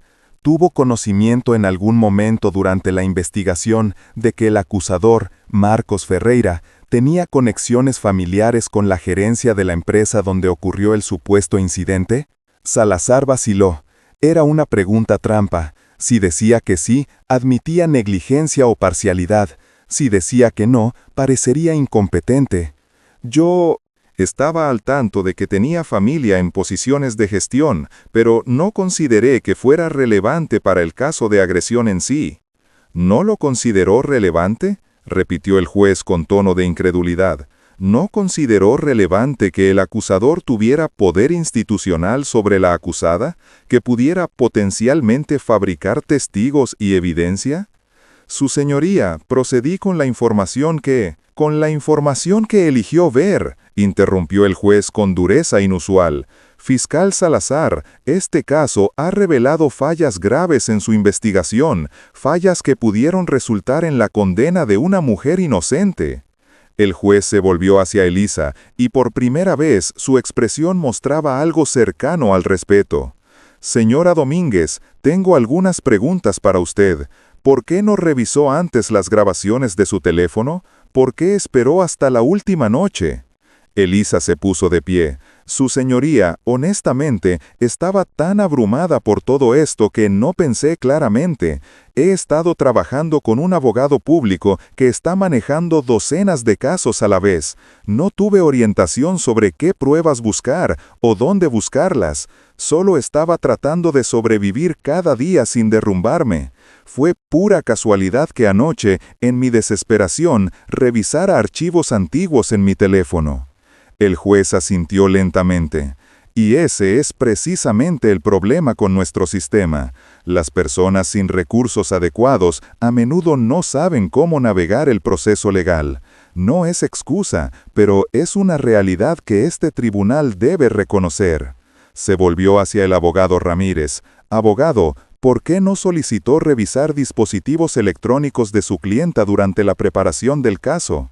Ramírez se puso de pie con expresión avergonzada. «Su señoría, tengo 47 casos activos en este momento. Simplemente no tengo el tiempo ni los recursos para investigar exhaustivamente cada uno. Confío en que mis clientes me proporcionen toda la información relevante, pero reconozco que debí haber sido más proactivo». El juez suspiró profundamente. Este caso está exponiendo fracturas fundamentales en cómo administramos justicia en este tribunal, y no puedo en buena conciencia emitir un veredicto hasta que todas estas cuestiones sean aclaradas. Se dirigió a toda la sala. Ordeno lo siguiente. Primero, el teléfono de la señora Domínguez será examinado por un perito forense para verificar la autenticidad de la grabación. Segundo, se abrirá una investigación formal sobre las acusaciones de acoso sistemático en Limpieza Industrial Santos. Tercero, se investigará si hubo fabricación de evidencia en este caso, específicamente el reporte de auditoría presentado por la Fiscalía. El juez hizo una pausa y miró directamente a Marcos Ferreira. Y cuarto, el señor Marcos Ferreira quedará detenido bajo custodia policial mientras se investiga su papel en esta posible corrupción de justicia. Su amenaza explícita en la grabación de fabricar evidencia constituye obstrucción de la justicia, lo cual es un delito grave. «No puede hacer esto», gritó Marcos. «Mi familia tiene abogados, yo soy la víctima aquí». «Los oficiales llevarán al señor Ferreira a custodia inmediatamente», ordenó el juez, ignorando sus protestas. Mientras Marcos era arrastrado fuera de la sala gritando amenazas y protestas, Elisa sintió algo que no había sentido en semanas: esperanza real. El juez la miró una vez más. «Señora Domínguez, hasta que se complete esta investigación, todos los cargos contra usted quedan suspendidos. Usted es libre de irse». Cuando el martillo del juez golpeó por última vez y los oficiales comenzaron a sacar a Marcos Ferreira de la sala, el tribunal explotó en un caos controlado de voces, exclamaciones y movimiento. Elisa permaneció de pie junto a su mesa, todavía procesando las palabras del juez: «Usted es libre de irse». Había esperado tanto tiempo escuchar algo así que ahora que había llegado casi no parecía real. La primera persona en acercarse a ella fue Sandra Méndez, la mujer que había tenido el valor de declarar sobre su propio acoso. Tenía lágrimas en los ojos y extendió sus brazos hacia Elisa. «Gracias», dijo Sandra con voz quebrada. «Gracias por no rendirte. Si tú no hubieras luchado, yo nunca habría tenido el valor de hablar». Elisa la abrazó, sintiendo cómo años de dolor compartido se liberaban en ese contacto. «No, gracias a ti, tú me salvaste cuando más lo necesitaba». Otras mujeres del público comenzaron a acercarse. Algunas eran empleadas de Limpieza Industrial Santos que habían venido para ver el juicio. Otras eran simplemente personas que habían seguido el caso y ahora querían expresar su apoyo. «Siempre supe que eras inocente», dijo una mujer mayor. «Yo te vi trabajar durante años, nunca fuiste violenta». «El sistema casi te destruye», agregó otra, «pero resististe, eres una inspiración». Los periodistas se abalanzaron con sus grabadoras. Las preguntas venían de todas direcciones. «Señora Domínguez, ¿cómo se siente ahora que la verdad ha salido a la luz? ¿Va a demandar a Marcos Ferreira por difamación? ¿Qué mensaje tiene para otras mujeres que enfrentan acoso en el trabajo?» El abogado Ramírez se interpuso entre Elisa y los reporteros. «Mi clienta no dará declaraciones en este momento. Necesita tiempo para procesar todo lo que ha sucedido». Pero uno de los periodistas, una mujer joven con libreta en mano, logró hacerse escuchar. «Señora Domínguez, ayer los titulares la pintaban como una criminal violenta. Hoy usted es la víctima que expuso corrupción sistemática. ¿Cómo maneja ese cambio tan drástico en la percepción pública?» Elisa la miró a los ojos. Era una pregunta honesta, sin malicia. Respiró profundamente antes de responder. «No manejo el cambio en la percepción pública, manejo mi propia verdad. Ayer era inocente y hoy soy inocente. Lo que cambió no fui yo, fue que el sistema finalmente escuchó mi voz. Y espero que esto sirva de lección. Hay miles de mujeres como yo, cuyas voces son ignoradas porque no tienen poder, dinero o conexiones. Ellas merecen ser escuchadas también». La periodista escribió cada palabra, y Elisa supo que esa cita aparecería en todos los periódicos mañana. En otra parte de la sala, el fiscal Salazar estaba recogiendo sus documentos con movimientos mecánicos. Su expresión era de un hombre que acababa de ver colapsar su carrera profesional. El abogado Ramírez se acercó a él. «Fiscal», dijo en voz baja, «espero que esto le enseñe a investigar más allá de las apariencias superficiales». Salazar lo miró con una mezcla de vergüenza y defensividad. «Yo seguí la evidencia que se me presentó. Los testigos parecían creíbles, las fotografías eran reales».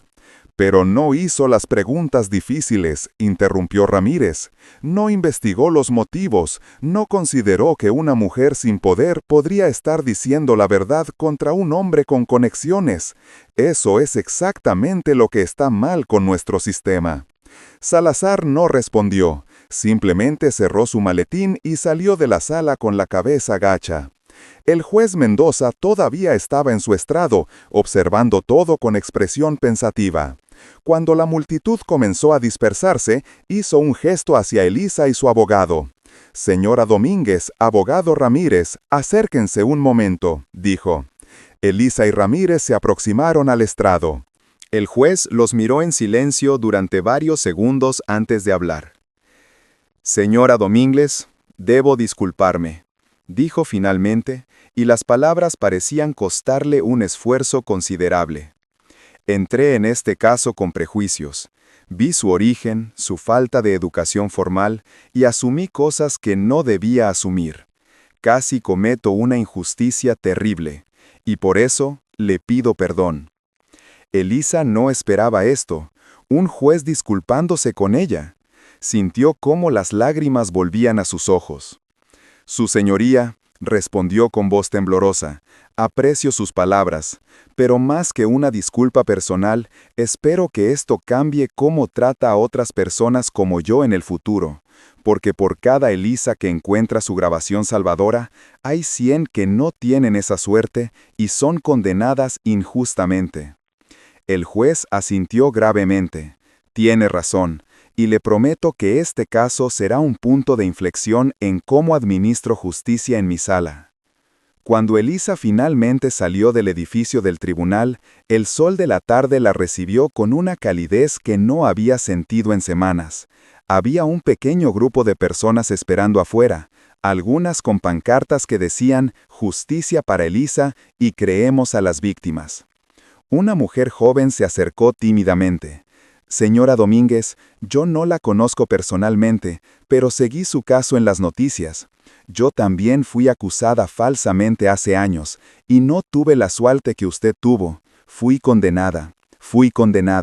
Ver que usted ganó me da esperanza de que algún día pueda limpiar mi nombre». Elisa tomó la mano de la mujer. «No te rindas. Si yo pude hacerlo, tú también puedes». Mientras caminaba por las calles hacia su apartamento, Elisa sacó el diario de su abuela de su bolso. Lo abrió en la última página que había leído la noche anterior. «La luz más brillante siempre viene después de la oscuridad más profunda». Su abuela tenía razón. Había estado en el fondo más oscuro del pozo, a punto de ser devorada por un sistema corrupto. Pero no se rindió. Siguió luchando, siguió buscando la verdad y finalmente esa verdad había brillado con una luz imposible de ignorar. Esa noche, Elisa no durmió sola en su apartamento. Sandra Méndez y otras 2 mujeres de la empresa fueron a visitarla. Compartieron historias, lágrimas y por primera vez risas genuinas. «Esto apenas comienza», dijo Sandra. «Con la investigación sobre Marcos y su familia, probablemente saldrán más casos, más víctimas tendrán el valor de hablar. Y nosotras estaremos ahí para apoyarlas», agregó Elisa. Nadie debería pasar por esto sola. Al día siguiente, los periódicos confirmaron el cambio dramático en la narrativa pública. Mujer inocente expone corrupción en empresa local. Grabación de audio revela acoso sistemático y fabricación de evidencia. Juicio revela fallas en sistema judicial. Mujer casi condenada injustamente. Elisa guardó uno de esos periódicos, no por vanidad, sino como recordatorio de que la verdad, Por más difícil que sea encontrarla, siempre vale la pena buscarla. La batalla por justicia había sido ganada, pero Elisa sabía que la guerra contra la injusticia sistemática apenas comenzaba. Y esta vez no lucharía sola. 2 semanas después de la revelación de la grabación, Elisa regresó al tribunal para escuchar el veredicto formal. El perito forense había confirmado la autenticidad del audio sin ninguna duda razonable. La grabación no había sido editada, manipulada ni alterada de ninguna forma. Era evidencia legítima y contundente. El tribunal estaba una vez más lleno, pero la atmósfera era completamente diferente a la primera sesión. Donde antes había juicio y desprecio hacia Elisa, ahora había respeto y expectativa. Los periodistas llenaban las primeras filas, listos para capturar el momento en que se haría justicia. El juez Mendoza entró en la sala con expresión seria pero diferente. Parecía un hombre que había reflexionado profundamente sobre lo que había ocurrido en su sala de justicia. El martillo golpeó la mesa. Se reanuda la sesión en el caso del Estado contra Elisa Domínguez. Después de revisar toda la evidencia, incluyendo el dictamen del perito forense sobre la grabación de audio presentada por la defensa, este tribunal está listo a emitir su veredicto. El silencio en la sala era absoluto. Elisa sentía cómo su corazón latía con tanta fuerza que estaba segura de que todos podían escucharlo. El juez levantó el documento oficial y comenzó a leer. En el caso del Estado contra Elisa Domínguez, acusada de agresión física contra Marcos Ferreira, este tribunal encuentra a la acusada no culpable de todos los cargos. Un suspiro colectivo de alivio recorrió la sala. Elisa sintió cómo sus piernas se debilitaban y tuvo que apoyarse en la mesa para no caer. El abogado Ramírez puso una mano reconfortante en su hombro. El juez continuó.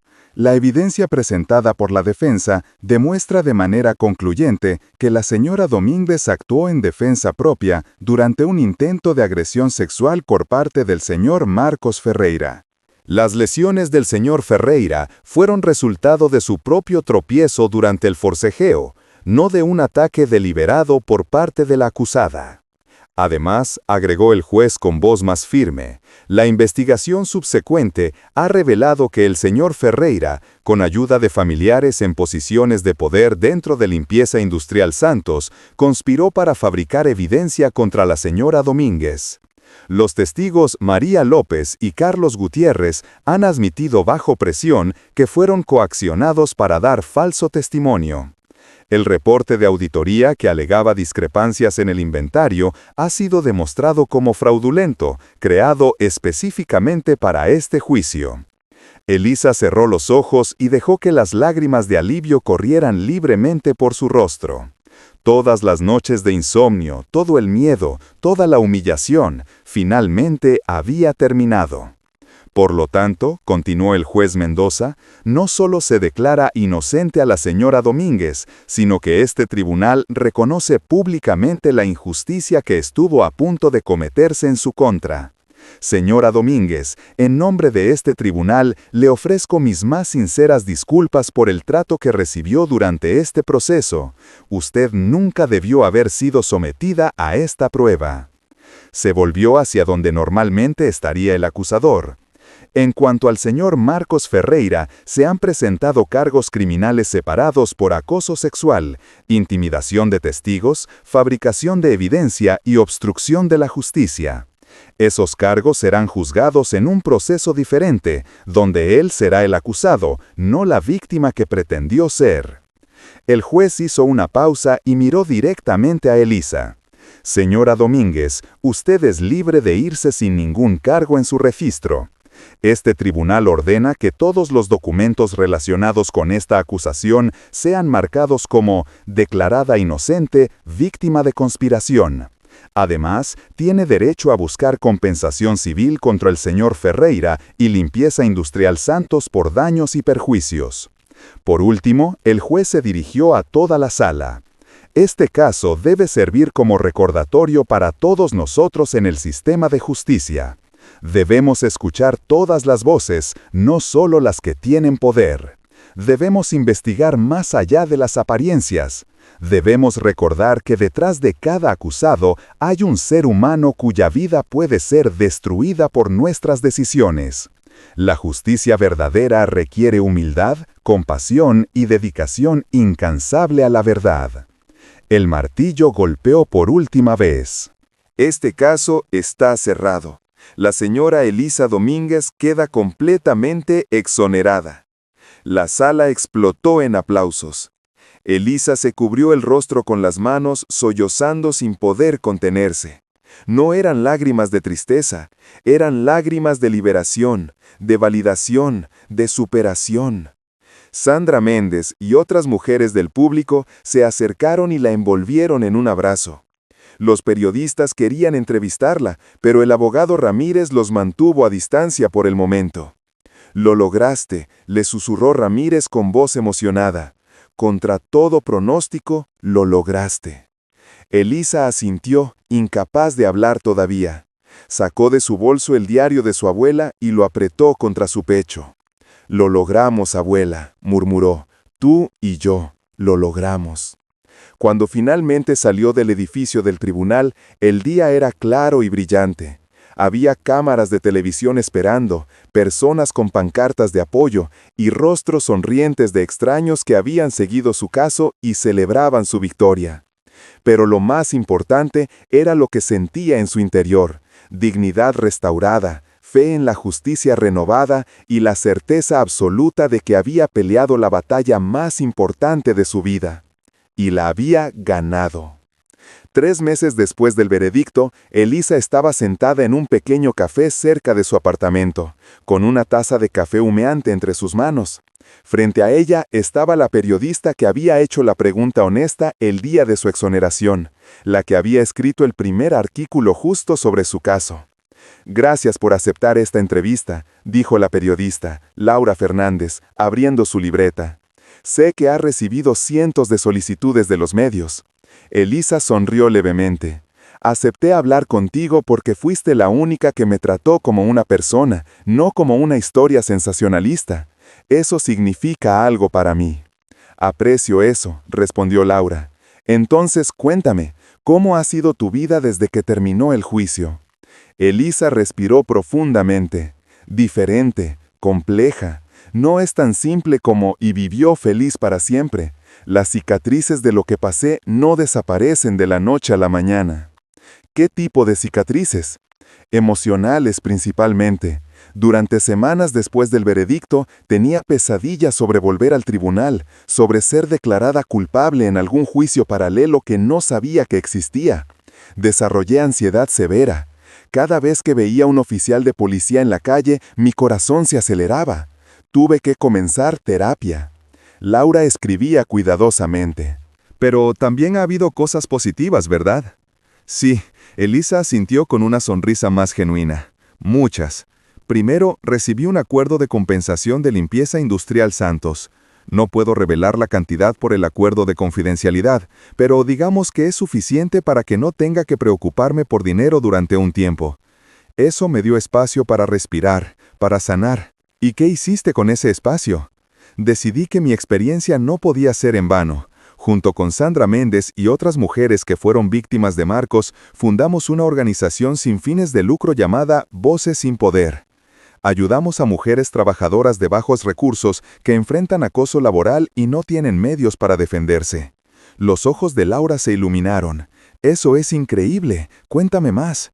Proporcionamos asesoría legal gratuita, conectamos a las víctimas con abogados pro bono y, lo más importante, les enseñamos cómo documentar el acoso. Les enseñamos a guardar correos, a grabar conversaciones cuando sea legal hacerlo, a construir un caso antes de que sea demasiado tarde. Todo lo que yo desearía haber sabido desde el principio. ¿Y Marcos Ferreira? ¿Qué pasó con él?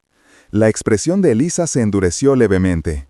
Fue condenado a 2 años de prisión por fabricación de evidencia y obstrucción de la justicia. Las acusaciones de acoso sexual fueron más difíciles de probar porque muchas víctimas tenían miedo de testificar. Pero al menos está en prisión, y su familia perdió mucho poder en la empresa después del escándalo.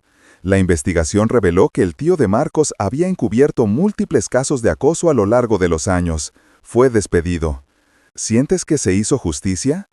Elisa consideró la pregunta cuidadosamente. Siento que se hizo justicia legal. Marcos está pagando por sus crímenes. Pero la verdadera justicia, la justicia completa, sería que esto nunca hubiera pasado. Que las mujeres no tuvieran que luchar tan duro solo para ser escuchadas. Esa justicia aún no existe en nuestro sistema. Háblame de tu abuela, cambió de tema Laura suavemente. He escuchado que su diario jugó un papel importante en tu proceso. Elisa sacó el diario de cuero de su bolso, ahora aún más gastado por el uso constante. Este diario me salvó la vida, no literalmente, pero sí espiritualmente. En los momentos más oscuros, cuando sentía que no podía continuar, las palabras de mi abuela me daban fuerza. Ella pasó por sus propias batallas contra la injusticia, y aunque nunca me contó todos los detalles mientras vivía, sus escritos me conectaron con ella de una manera que no esperaba. ¿Qué fue lo más importante que aprendiste de esas páginas? Que la dignidad no es algo que otros te pueden quitar, solo tú puedes entregarla. El sistema intentó quitármela, Marcos intentó quitármela, incluso parte de la sociedad intentó quitármela, pero yo me aferré a ella, y al final esa fue mi mayor victoria. No el veredicto, no la compensación económica, fue mantener mi dignidad intacta. Laura dejó de escribir y miró a Elisa directamente. ¿Qué le dirías a alguien que está pasando por algo similar ahora mismo? Elisa pensó por un momento largo antes de responder. Le diría que no está sola. Le diría que el sistema está roto, sí, pero no es inquebrantable.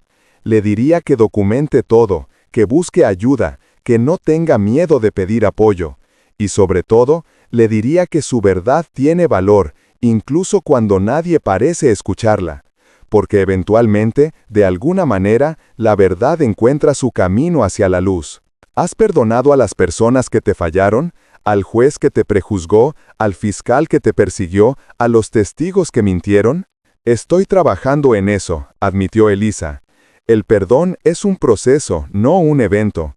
He perdonado al juez Mendoza porque reconoció su error y se disculpó genuinamente. Eso requiere coraje. En cuanto al fiscal Salazar, es más difícil. Él solo estaba haciendo su trabajo, supongo, pero lo hizo sin cuestionar, sin compasión. Aún estoy procesando eso. ¿Y los testigos que mintieron? María y Carlos fueron amenazados con perder sus trabajos. Entiendo su miedo, aunque me lastimó profundamente. ¿Y Marcos? ¿Alguna vez podrías perdonarlo? Elisa negó con la cabeza firmemente. No, al menos no ahora. Tal vez nunca.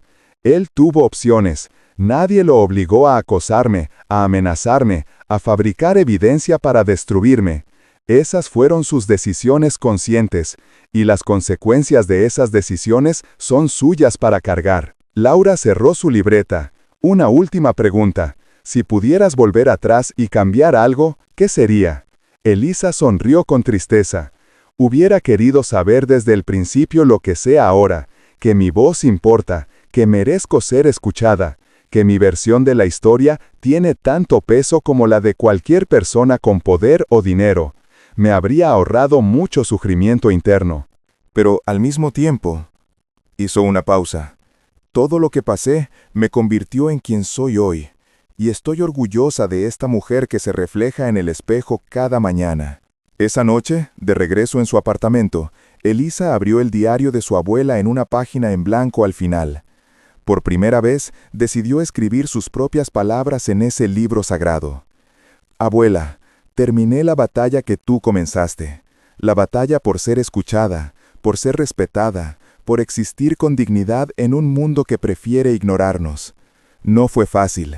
Hubo momentos donde casi me rindo, pero tus palabras me sostuvieron cuando mis propias fuerzas no eran suficientes. Ahora entiendo por qué nunca me contaste todas tus luchas cuando vivías, porque querías que yo encontrara mi propia fuerza, no que dependiera de tu historia. Gracias por creer en mí incluso después de partir. Te amo, abuela, y prometo honrar tu legado ayudando a otras mujeres a encontrar su propia voz. Cerró el diario y lo colocó en su mesita de noche. Mañana comenzaría un nuevo día. Un día donde Elisa Domínguez ya no era la mujer acusada, sino la mujer que se había enfrentado al sistema y había ganado. Y eso hacía toda la diferencia. Un año después del veredicto, Elisa se encontraba de pie frente a un auditorio lleno de estudiantes.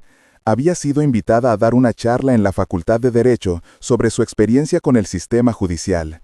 Miró las caras jóvenes frente a ella, futuros abogados, fiscales, jueces, personas que tendrían el poder de cambiar el sistema desde adentro. Muchos de ustedes se preguntarán por qué acepté venir aquí hoy. Comenzó con voz firme. Después de todo, el sistema judicial casi destruyó mi vida. Sería lógico que lo odiara, que quisiera alejarme de todo lo relacionado con tribunales y justicia. Pero estoy aquí porque creo en el potencial de cambio. Hizo una pausa, dejando que sus palabras resonaran. Hace un año, yo era una mujer sin esperanza, enfrentando cargos falsos, siendo juzgada no por lo que hice, sino por lo que soy. Pobre, sin educación formal, una sobreviviente de abuso. El sistema me vio como descartable. Pero algo extraordinario pasó. La verdad emergió. No fácilmente, no rápidamente, pero emergió. Caminó por el escenario, estableciendo contacto visual con varios estudiantes. Les cuento mi historia no para que sientan lástima por mí. Les cuento mi historia para que entiendan el peso de las decisiones que tomarán en sus carreras. Cada vez que ignoren a un acusado porque parece culpable, estarán repitiendo el error que casi me destruyó. Cada vez que asuman que alguien con poder está diciendo la verdad solo porque tiene poder, estarán permitiendo que la corrupción continúe. Cada vez que no investiguen más allá de lo superficial, estarán traicionando el juramento que harán de buscar justicia verdadera. Una estudiante levantó la mano. Señora Domínguez, ¿cómo encontró la fuerza para no rendirse cuando todo parecía perdido? Elisa sonrió. Esa es la pregunta que todos me hacen, y la respuesta es simple pero profunda. Recordé quién soy. No quién el sistema decía que yo era, sino quién realmente soy. Soy la nieta de una mujer fuerte que sobrevivió sus propias batallas. Soy una sobreviviente de abuso que eligió no convertirse en abusadora.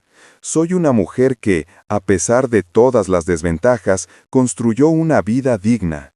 Esa identidad, ese conocimiento de mi verdadero valor, fue mi ancla. Otro estudiante preguntó, ¿qué le habría ayudado más durante su proceso? Un abogado con tiempo y recursos para investigar apropiadamente, respondió sin dudar. Un fiscal dispuesto a cuestionar la narrativa conveniente. Un juez que escuchara sin prejuicios. Pero sobre todo, un sistema que no asumiera mi culpabilidad por mi origen. Cuando ustedes se gradúen y entren en el sistema, recuerden esto, la justicia no es ciega. Lamentablemente, puede ver muy bien el estatus socioeconómico, el color de piel, el nivel de educación. Su trabajo es luchar contra esa visión selectiva. Al terminar la charla, varios estudiantes se acercaron a agradecerle. Una joven con ojos llorosos le dijo, «Mi madre pasó por algo similar hace años. Fue condenada injustamente. Ver que usted ganó me da esperanza de que algún día pueda limpiar su nombre». Elisa abrazó a la joven. «No pierdas esa esperanza, y cuando seas abogada, sé la persona que tu madre necesitaba entonces». Esa tarde, Elisa visitó el cementerio donde estaba enterrada su abuela. Se sentó junto a la lápida de piedra simple, colocó flores frescas y abrió el diario gastado. «Abuela», habló en voz baja, aunque sabía que estaba sola. «Cumplí mi promesa. Ayudé a 23 mujeres este año, a través de nuestra organización. 23 mujeres que ahora tienen las herramientas para defenderse del acoso, de las acusaciones falsas, de la injusticia. Y voy a seguir ayudando a más». El viento sopló suavemente, moviendo las hojas de los árboles cercanos. También aprendí algo importante, el perdón. No del tipo que se da fácilmente, sino el que se construye día a día. He perdonado al sistema por casi destruirme, porque ahora estoy trabajando para cambiarlo. He perdonado a las personas que me fallaron, porque ahora entiendo que ellas también son productos de un sistema roto. Y lo más difícil, me he perdonado a mí misma, por los momentos en que dudé, en que sentí que tal vez no valía la pena luchar. Trazó con sus dedos las letras grabadas en la lápida. María Domínguez, una mujer de dignidad eterna. Esa dignidad que defendiste toda tu vida, abuela, la heredé, la protegí cuando todos querían arrebatármela, y ahora la comparto con otras mujeres que necesitan recordar que la tienen también. Se puso de pie, sosteniendo el diario contra su pecho. No sé qué me depara el futuro. Tal vez encuentre amor, tal vez construya una familia, tal vez simplemente continúe esta misión de ayudar a otras. Pero sé algo con certeza. Nunca más permitiré que nadie me haga sentir invisible, sin valor o indigna de ser escuchada. Esa es la lección que casi me cuesta todo aprender, pero que ahora es inquebrantable en mi corazón. El sol comenzaba a ponerse, pintando el cielo de naranjas y rosas. Elisa caminó hacia la salida del cementerio, pero se detuvo para mirar atrás una última vez. Gracias, abuela, por el diario, por las lecciones, por creer en mí incluso cuando yo no creía en mí misma. Tu luz me guió a través de la oscuridad más profunda. Y ahora yo seré esa luz para otras. Esa noche en su apartamento, Elisa escribió la última entrada en el diario de su abuela. A quien lea esto en el futuro, esta es la historia de dos mujeres separadas por generaciones, pero unidas por la misma lucha.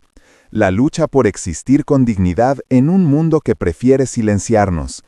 Mi abuela inició esta batalla, yo la continué y espero que tú, quien quiera que seas, la sigas también. Porque la justicia verdadera no es algo que se obtiene una vez y se guarda. Es algo que debemos defender constantemente para nosotros mismos y para aquellos que vendrán después. No te rindas, nunca te rindas. Tu voz importa, tu verdad importa. Tú importas. Con amor y esperanza para el futuro, Elisa.